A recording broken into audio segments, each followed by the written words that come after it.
Jesus spoke to them again in parables, saying, "The kingdom of heaven is like a king who prepared a wedding banquet for his son. He sent his servants to those who had been invited to the banquet to tell them to come, but they refused to come. Then he sent some more servants and said, 'Tell those who have been invited that I have prepared my dinner. My oxen and fattened cattle have been butchered, and everything is ready. Come to the wedding banquet.' But they paid no attention, went off, one to his fields, another to his businesses. The rest seized his servants, mistreated them, and killed them. The king was enraged. He sent his army and destroyed those murderers and burned their city. Then he said to his servants, 'The wedding banquet is ready, for those I invited did not deserve to come. So go to the street corners and invite to the banquet anyone you find.'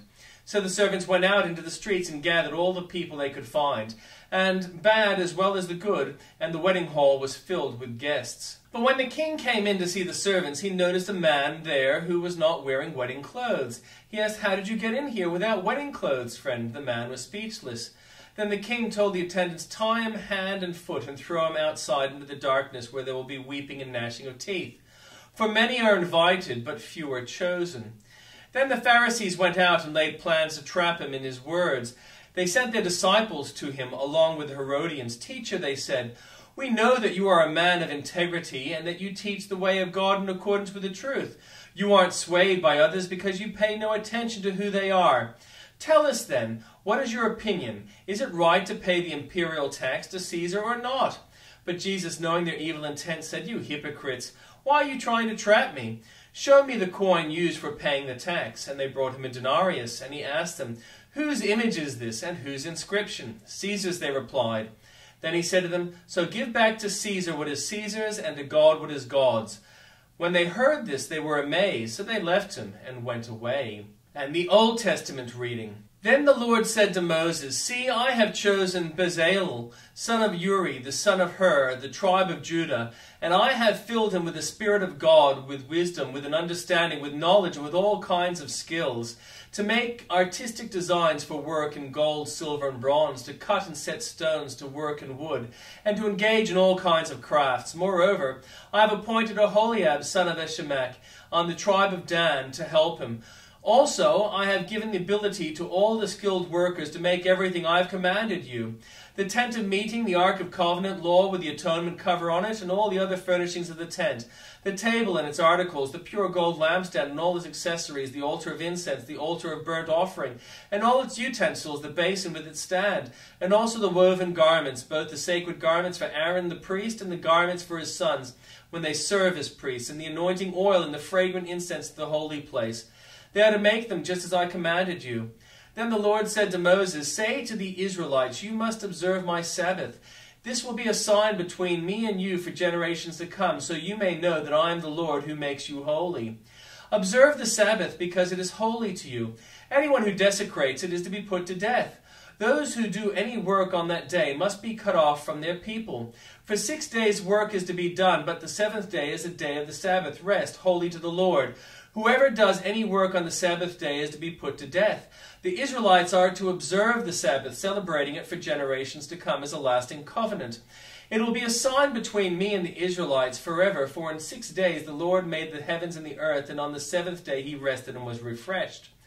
When the Lord finished speaking to Moses on Mount Sinai, he gave him the 2 tablets, the covenant law, the tablet of some stone, inscribed by the finger of God. When the people saw that Moses was so long in coming down from the mountain, they gathered around Aaron and said, 'Come, make us gods who will go before us, for this fellow Moses who brought us up out of Egypt, we don't know what has happened to him.' Aaron answered them, 'Take off the gold earrings that your wives, your sons, and your daughters are wearing, and bring them to me.' So all the people took off their earrings and brought them to Aaron. He took what they handed him and made it into an idol cast in the shape of a calf, fashioning it with a tool. Then they said, 'These are your gods, Israel, who brought you out of Egypt.' When Aaron saw this, he built an altar in front of the calf and announced, 'Tomorrow there will be a festival of the Lord.' So the next day the people rose early and sacrificed burnt offerings and presented fellowship offerings. Afterward they sat down to eat and drink, and they got up to indulge in revelry. Then the Lord said to Moses, 'Go down, because your people whom you brought out of Egypt have become corrupt. They have been quick to turn away from what I commanded them, and they have made themselves an idol cast in the shape of a calf. They have bowed down to it, sacrificed to it, and have said, "These are your gods, Israel, who brought you up out of Egypt."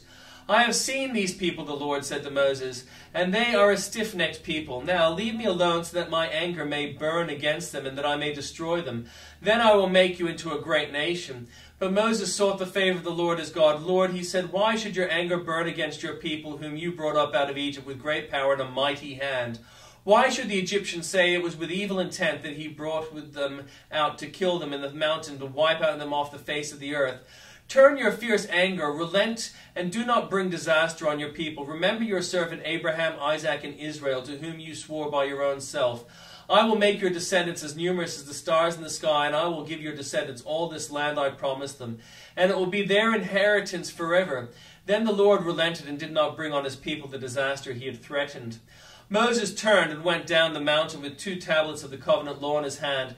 They were inscribed on both sides, front and back. The tablets were a work of God. The writing was the writing of God engraved on the tablets. When Joshua heard the noise of the people shouting, he said to Moses, "There is the sound of war in the camp." Moses replied, "It is not the sound of victory, it is the sound of defeat. It is the sound of singing that I hear." When Moses approached the camp and saw the calf and the dancing, his anger burned, and he threw the tablet out of his hands, breaking them to pieces at the foot of the mountain. And he took the calf the people had made and burned it in fire. And he ground it to powder, scattering it on the water, and made the Israelites drink it. He said to Aaron, "What did these people do to you, that you led them into such great sin?" "Do not be angry, my lord," Aaron answered. "You know how prone these people are to evil. They said to me, 'Make us gods who will go before us.' As for this fellow Moses who brought us up out of Egypt, we don't know what has happened to him. So I told them, 'Whoever has any gold jewelry, take it off.' Then they gave me the gold, and I threw it into the fire, and out came this calf." Moses saw that the people were running wild, and that Aaron had led them to get out of control, so becoming a wild laughingstock to their enemies. So he stood at the entrance of the camp and said, "Whoever is for the Lord, come to me." And all the Levites rallied to him. Then he said to them, "This is what the Lord, the God of Israel, says. Each man strap a sword to his side. Go back and forth through the camp from one end to the other, each killing his brother and friend and neighbor." The Levites did as Moses commanded, and that day about 3,000 of the people died. Then Moses said, "You've been set apart to the Lord today, for you were against your own sons or brothers, and he has blessed you this day." The next day Moses said to the people, "You have committed a great sin, but now I will go up to the Lord. Perhaps I can make atonement for your sin." So Moses went back to the Lord and said, "Oh, what a great sin these people have committed. They have made themselves gods of gold. But now, please forgive their sin. But if not, then blot me out of the book you have written." The Lord replied to Moses, "Whoever has sinned against me I will blot out of my book. Now go, lead the people into the place I spoke of, and my angel will go before you. However, when the time comes for me to punish, I will punish them for their sin." And the Lord struck the people with a plague because of what they did with the calf of Aaron had made. Then the Lord said to Moses, "Leave this place, you and the people you brought up out of Egypt, and go to the land I promised on oath to Abraham, Isaac, and Jacob, saying, 'I will give to your descendants.' I will send an angel before you and drive out the Canaanites, Amorites, Hittites, Perizzites, Hivites, and Jebusites. Go up to the land flowing with milk and honey, but I will not go with you, because you are a stiff-necked people, and I might destroy you on the way." When the people heard these distressing words, they began to mourn, and no one put on any ornaments. For the Lord had said to Moses, "Tell the Israelites, you are a stiff-necked people. If I were to go with you even for a moment, I might destroy you. Now take off your ornaments, and I will decide what to do with you." So the Israelites stripped off their ornaments at Mount Horeb. Now Moses used to take a tent and pitch it outside the camp some distance away, calling it the tent of meeting. Anyone inquiring of the Lord would go to the tent of meeting outside the camp, and whenever Moses went out of the tent, all the people arose and stood up at the entrance for their tent, watching Moses until he entered the tent. As Moses went into the tent, the pillar of cloud would come down and stay at the entrance, while the Lord spoke with Moses. Whenever the people saw the pillar of cloud standing at the entrance to the tent, they all stood and worshipped, each at the entrance to their tent. The Lord would speak to Moses face to face as one speaks to a friend. Then Moses would return to camp, but his young aide, Joshua, son of Nun, did not leave the tent.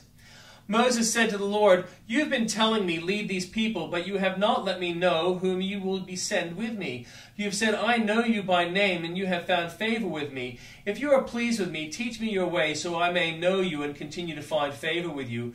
Remember that this nation is your people." The Lord replied, "My presence will go with you, and I will give you rest." Then Moses said to him, "If your presence does not go with us, do not send us from here. How will anyone know what you are pleased with me and with your people unless you go with us? What else will distinguish me and your people from all the other people on the face of the earth?" And the Lord said to Moses, "I will do the very thing you have asked, because I am pleased with you and I know you by name." Then Joseph said, "Now show me your glory." And the Lord said, "I will cause all my goodness to pass in front of you, and I will proclaim my name, the Lord, in your presence. I will have mercy on whom I have mercy, and I will have compassion on whom I have compassion." But he said, "You cannot see my face, for no one may see me and live." Then the Lord said, "There is a place near me where you may stand on a rock. When my glory passes by, I will put you in a cleft in the rock and cover you with my hand until I have passed by. Then I will remove my hand and you will see my back, but my face must not be seen."